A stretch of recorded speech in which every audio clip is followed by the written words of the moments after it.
Margaret Wilson, a Scottish teenager, was executed by drowning because she refused to accept James II of England as head of the church in the 17th century.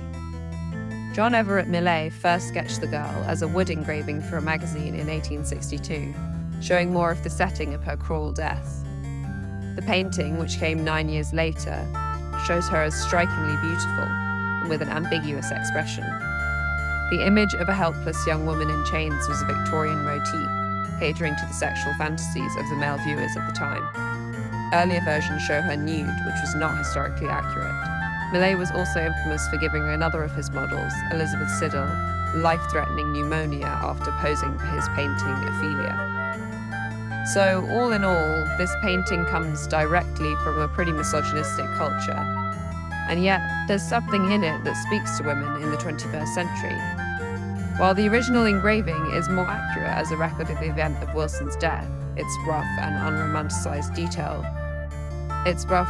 unromanticized style, which included contextual details, along with the more ephemeral medium, make it feel like a news story or statistic which will be replaced by another within a day. The oil painting, on the other hand, attempts to grapple with her as an individual.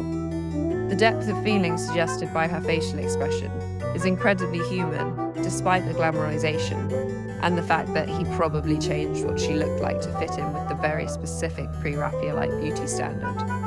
There is a tension between the brilliantly conflicted melancholy of her knitted brows and her slightly turned up lips, which seem to inch towards the smile of a fond recollection. Her sleeves are pushed up roughly, and her hair doesn't appear styled.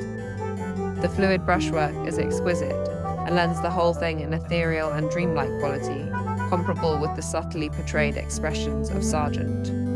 For many modern women, the inner turmoil that arises out of the tension of finding something that was created out of misogyny beautiful feels more relevant than ever.